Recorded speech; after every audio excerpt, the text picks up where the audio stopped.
And we're live. Pete Ramsey here. Hey, guys, wanted to pass out a real quick words of encouragement. We're picking up now. I was just talking to one of my customers, and he's like, hey, Pete, I really need to talk to you, but I'm slammed right now. I've got all these service calls, and I've got these installs lined up, and which is great. But this is, if you're in the same situation, this is your time for opportunity, or this is your time of peril. This is your time of danger. This is your time in which you could actually repeat last year's errors and find yourself in the same situation going into the summer next year that you did this year. Now's your opportunity. Are you going to take advantage of it? And what am I talking about? I'm talking about our disciplines, our habits. When we get busy, many times we throw our processes and our systems out the window and we fall into habit mode. We go into this, just what I do naturally.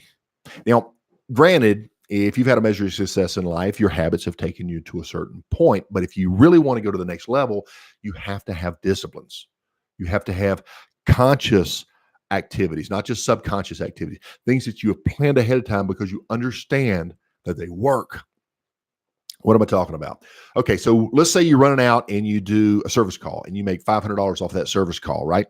So you're feeling good. You got $500 in your pocket. You have $500 in your bank account. You got $500 on the books, right? But you just left at least $500 on the table this time and probably about $9,500 over a period of time. And here's what I mean. When you go in and you only put out that one fire, you only address that that current issue, and you don't do the other things that you need to, you're leaving money on the table. First of all, let's talk about a one-time customer versus a repeat customer, and a repeat customer versus a lifetime customer. That's what you want. Repeat customer means you did things right, and they'll just call you when they need you, right? You'll see them again in about 3 years if they remember your name, if you're doing the things so that they don't forget you. But a lifetime customer owns your maintenance agreement program. They are on your email list. They participate whenever you make a recommendation. They're on board usually, but they're there for you. They are fans. So if we take a lifetime customer and we do our math on this, and we have 2 service calls, or say 2 maintenance visits per year, right? And we have the occasional repair every 3 years or so, 4 years, whatever. Your machines break in spite of being maintained. And ultimately the machine wears out and it needs to be replaced. The system every 12, 15 years, somewhere in there, needs to be replaced. We start averaging out all that money that they spent with your company over a period of time. It's roughly $1,000 per year. Now you just got $500, but you didn't get $1,000 a year over the next 10 years. Over the next 10 years, that should have been $10,000. You just lost $9,500. Am I exaggerating? No, I'm not. I'm telling you, this is where success is. And if we don't have this straight up here, we're going to miss it. We're going to miss this. The other piece are your recommendations. You go in and you address that immediate issue. You take care of that. You did good, right? The machine's okay. It's doing its thing. But if you take the time and you look around for opportunities to improve this customer in all these areas of expertise that you bring, you are the true eyes and ears for your customer on that stuff. They don't know unless you tell them. And you're not a salesman by telling them this stuff. You make recommendations. Look, you need the duct cleaned. You know, it's backed up. We've got leaky duct systems. We need to replace that entire duct system at some point, right? Contactors are wearing out. I'm starting to see some swelling on a capacitor. The fan motor's making a reek, reek, reek sound. We put we can lubricate, but there's a sealed motor. Things are going to go. We're going to recommend you need this. Maybe it's let's talk about life improvement. Maybe it's one of those Wi-Fi thermostats. Maybe make that recommendation based on things that you have noticed in interacting. This is a gadget type customer. They like gadgets, so tell them to put the system on the smartphone, right?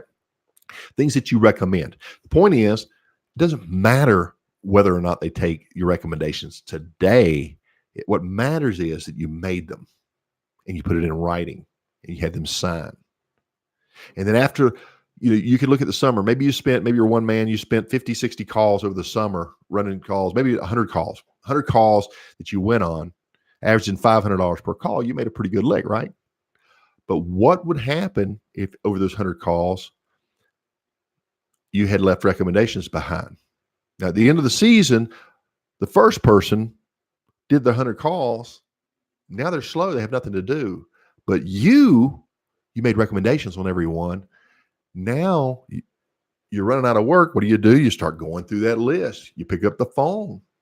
You have a customer service rep that calls and say, Mr. Jones, remember the tech was out there back in June, and he recommended that new duct system.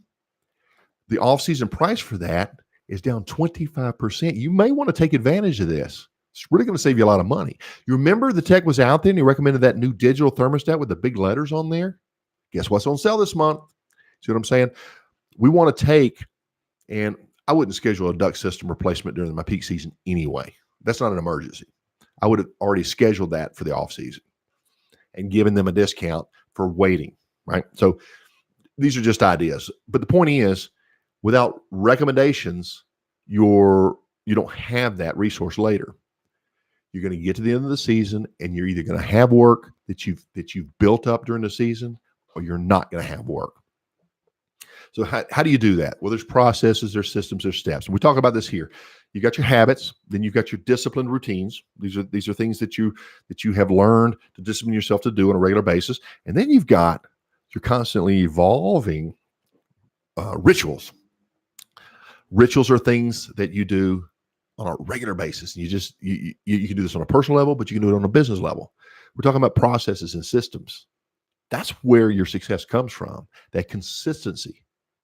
Like I said, like I'm always saying, you can make that HVAC equipment happy, but it doesn't matter how that machine feels, how good it's running, how what a good job you did. What matters is this homeowner over here, how they feel.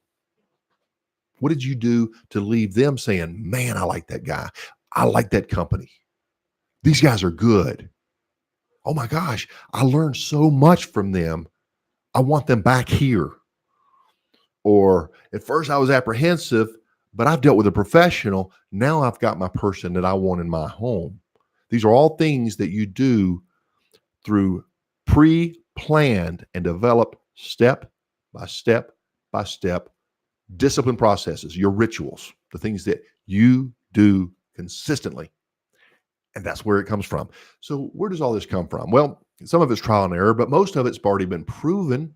I mean, sure, the recipe has changed because people have changed.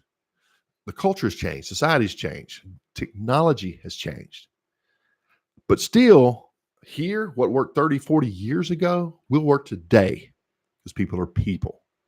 They need to be respected. They need to be acknowledged.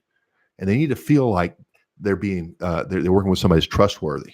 They're working with somebody who's professional. They're working with somebody who satisfies their needs, satisfies their wants, and it satisfies everything that is in their best interest. And there are processes that you can put together to do so. So it's lonely at the top, guys. You've got all your employees calling you, your customers and everything else, but your employees, boss, what do I do? What do I do? But who do you call? Who do you call to put out the fire? Who do you call to answer these challenges, right? This is why a peer group is important. This is why you need to associate with other people like you. Maybe not your direct competition. Could be a little bit of a conflict there, right?